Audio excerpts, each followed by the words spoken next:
안녕하세요. 뉴질랜드 다이어리 라맘입니다.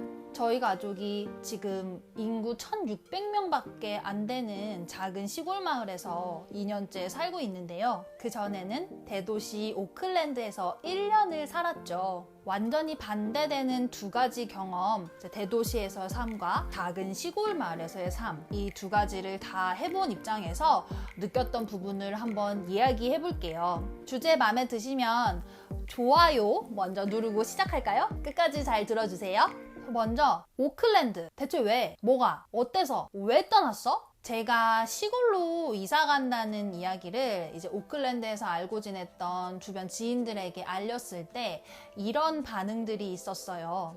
How smart you are. Clever. I agree with your choice. I'm gonna move out too. 야, 진짜 잘 생각했다. 나도 이사 갈 거야. 이 말을 했던 지인은 키위였는데 오클랜드 집값이 너무 비싸니까 같은 가격 혹은 더 저렴한 가격으로 좀 더 나은 삶의 질을 누리기 위해서 역시나 지방으로 이사를 가려고 결정을 한 친구였어요. 또 다른 지인은 이런 말을 해주었어요. You could experience real New Zealand. 너 시골 가면 진짜 뉴질랜드를 만날 거야. 이거 역시 키위가 했던 말인데요. 저는 이 말이 급격히 도시화가 되고 이민자의 비율이 급증하면서 완전히 다민족 사회가 되어버린 오클랜드를 정말 현지 토박이인 키위가 어떻게 바라보고 있는지를 좀 유추할 수 있는 말이 아닌가 그런 생각을 했어요. 여러분들은 어떤 생각이 드세요? 같은 맥락에서 저의 또 다른 한국 지인은 이런 이야기를 해주었어요.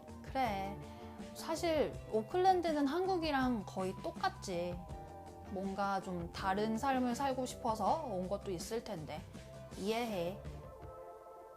오클랜드는 사실 한인 사회가 굉장히 크고 가까이에 있다 보니까 편하게 지낼 수 있는 반면 한국 사회 안에서만 지내게 될 확률도 높거든요. 그게 나쁘다는 게 절대 아니에요. 나쁘다는 게 아니라 뭔가 다른 삶을 꿈꾸면서 굳이 노력을 해서 이민을 온 사람들은 장소만 바뀔 뿐인 이민 생활이 정말 내가 그리던, 내가 바라던 이민 생활인가? 이 부분을 좀 돌아보게끔 만드는 이야기가 아니었나 싶어요. 저희 가족도 6개월 정도 오클랜드에서 생활을 했을 때 앞으로 어떻게 정착해서 어떤 모습으로 사는 게 좋을까?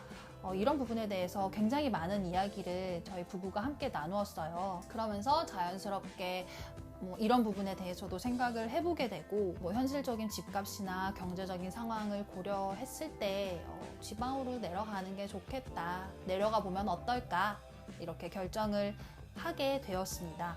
네, 오클랜드가 인기 지역인 이유는 분명히 있죠. 신의 땅이라고 불릴 정도로 오클랜드가 가지는 매력은 정말 넘치고 넘쳐납니다.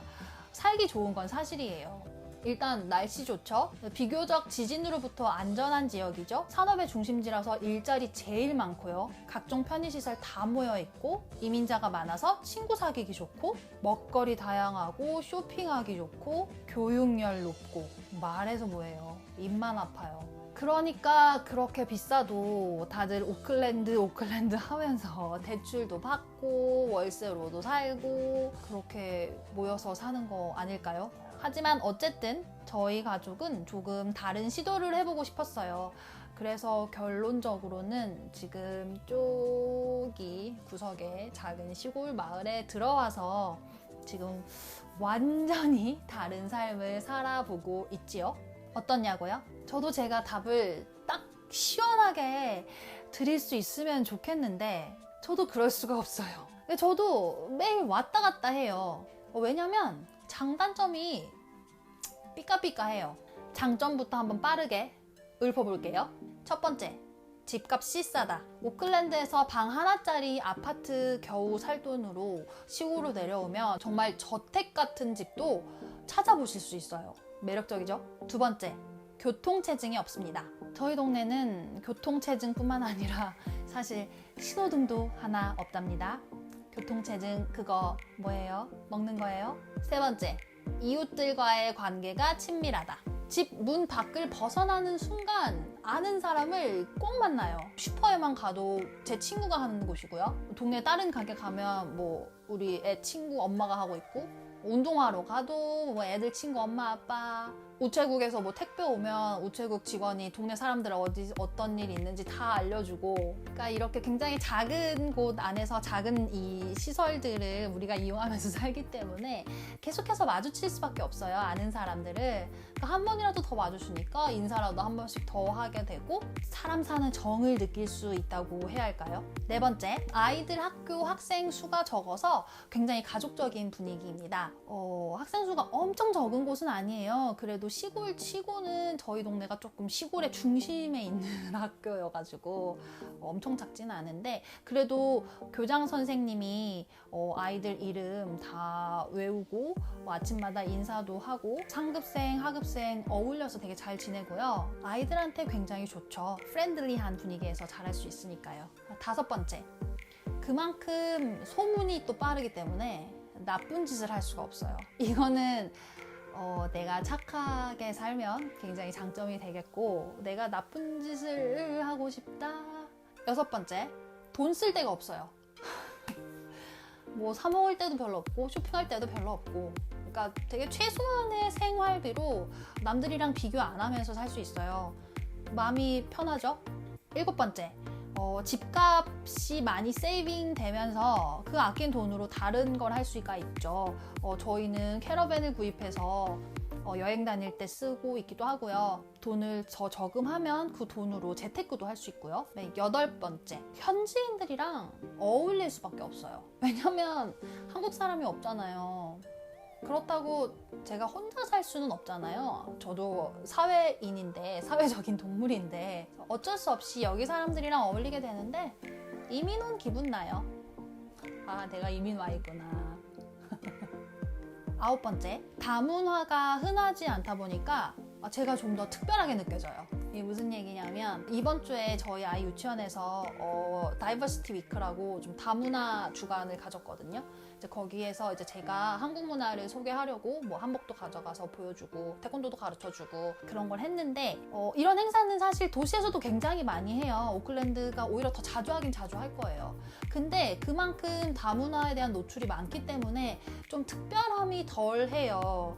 근데 여기서는 사실 저 아니면 그런 거 해줄 사람 별로 없거든요. 그렇다 보니까 좀 더 제가 뿌듯하죠. 파틀럭 파티 같은 거 할 때도 아시안 푸드 만들어 갈 사람은 나밖에 없고, 새로운 거 먹으면 이 사람들도 좋아하니까. 열 번째, 어쩔 수 없이 영어를 쓰고 살 수밖에 없다. 대도시에는 교민사회가 워낙 잘 되어 있기 때문에 사실 내가 맘만 먹으면 영어 별로 안 쓰고 살 수도 있거든요. 근데 여기는 안 돼요. 어쩔 수 없이 만난 사람들이랑 다 외국인이니까 영어를 쓰고 살아야 돼서 어쩔 수 없이 영어를 많이 듣고 많이 쓰면서 조금씩 아주 조금씩 더 늘 수밖에 없죠. 장점이라고 생각합니다. 자, 그럼 이제 단점. 1번, 일자리 구하기가 어렵다. 그러니까 도시가 물론 사람도 많지만 절대적으로 일자리도 많죠. 특히 사무직 같은 경우는 지방으로 갈수록 정말 구하기가 어려워요.